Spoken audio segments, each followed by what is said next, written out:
En esta sesión hablaremos sobre el arte románico. No confundamos el arte románico con el arte romano, ya que el arte románico se desarrolla desde el siglo XI hasta el siglo XII y algunos historiadores afirman que incluso abarca parte del siglo XIII. Recordemos que el arte románico surge luego del bizantino, en esa época en la que el imperio romano cae y empieza un decaimiento importante en toda Europa, pero la figura de Jesucristo Pantocrator, que es la imagen que estamos viendo acá en un mosaico eh, exquisito de alguno de los ábsides de las catedrales románicas, en donde aparece Jesucristo con su mano derecha bendiciendo y postrando su mano izquierda sobre las sagradas escrituras, sobre los evangelios. Durante toda esta época empieza una fuerte construcción de monasterios. Los monasterios son lugares específicos y dedicados para que los monjes se internaran en un retiro espiritual permanente, vivieran y trabajaran allí. Eran construidos muy apartado de las grandes ciudades y por lo general en montañas altas, como es este caso. Y por supuesto albergaba no solo el edificio principal, que era la iglesia, sino también las habitaciones de los monjes y distintos graneros y otros edificios de producción agrícola y artesanal que le permitía a los monasterios tener una independencia económica importante. Este es el libro de Kells. Se trata de un evangeliario muy importante, ya que es referente de las miniaturas y del trabajo en manuscrito de los distintos monasterios. Un evangeliario, por supuesto, es un libro que contiene los evangelios, las sagradas escrituras, y podemos ver cómo estos evangeliarios eran tratados de una manera muy particular. No eran escritos como un libro cualquiera, sino que eran decorados y ornamentados de una manera exquisita y absolutamente genial. Podemos ver la cantidad de referencias, por supuesto, cristianas, y los distintos acabados en los detalles de los folios que componían este libro de Kells. El libro de Kells fue llamado así porque fue encontrado en esta ciudad, en Irlanda, y se habla de que el libro de Kells fue ilustrado por monjes celtas alrededor del año 800. Así que podemos ver cómo está escrito en latín y alberga los 4 evangelios del Nuevo Testamento. Aquí, en uno de los detalles más sorprendentes, vemos cómo las letras que iniciaban algunas frases del libro eran asombrosamente decoradas, en ocasiones exageradamente decoradas, con muchos ornamentos y con distintos seres y otros símbolos figurativos, para ilustrar sencillamente la grandiosidad y a exaltar la palabra de los evangelios. Como podemos ver, hasta hoy en día llegan a ser muy importantes estos libros, y aquí vemos una portada o la tapa de alguno de estos evangeliarios, que en ocasiones eran finalizados con oro y otras piedras preciosas. Bien, nos encontramos en Alemania. Esta es la iglesia de San Miguel en Hildesheim.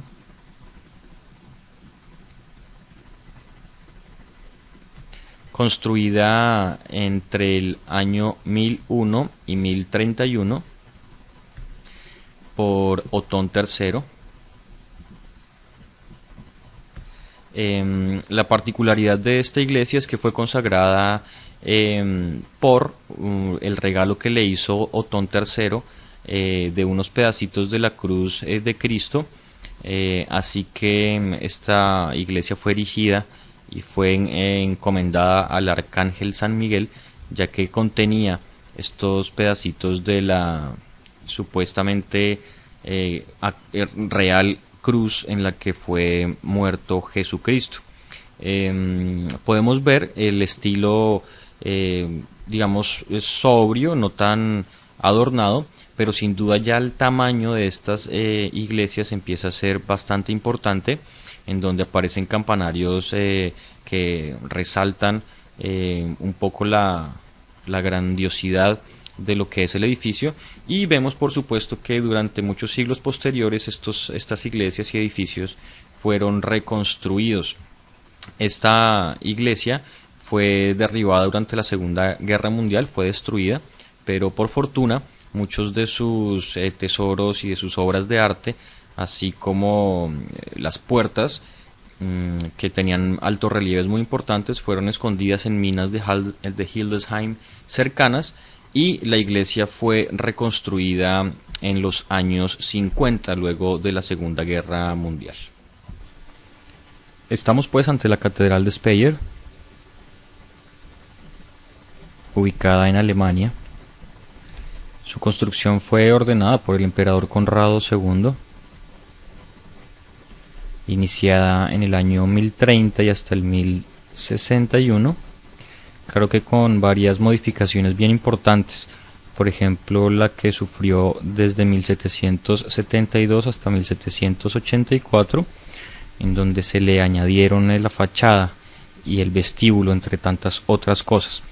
Debemos notar que hay muchos elementos que pertenecen justamente a estas reconstrucciones posteriores, como lo son la cubierta, algunas partes del interior del techo, pero sin duda hay unos elementos bien interesantes para la época. Por ejemplo, la elevación de estas torres. Ninguna otra catedral románica había tenido ni el tamaño ni tampoco la altura en sus campanarios, ni en su cúpula, por ejemplo, y es justamente la Catedral de Speyer que hace esta introducción interesante, así como sus características filas de columnas y de arcos de medio punto, como las podemos observar, y por supuesto estas terminaciones casi que rectilíneas en algunas zonas de la cubierta y de las torres, que la hacen bastante característica. Muy bien, estamos ante la abadía de Santa María de Lage.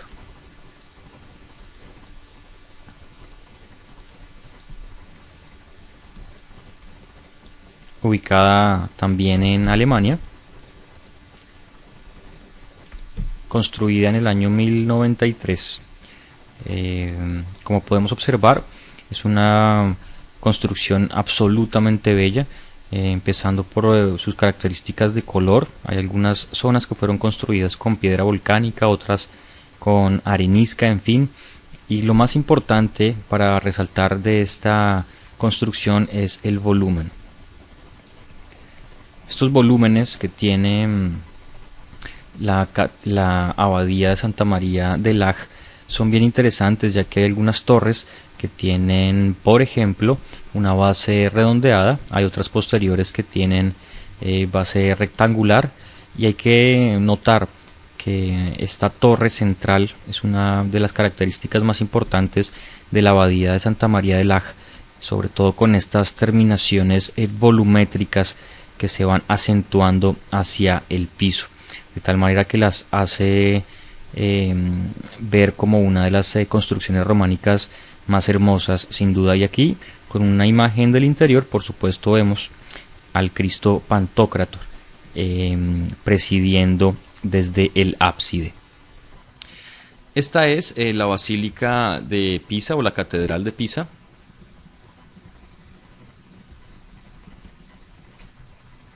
Aunque la catedral es muy famosa y es mundialmente reconocida, sin duda ustedes reconocerán más fácilmente la torre inclinada de Pisa.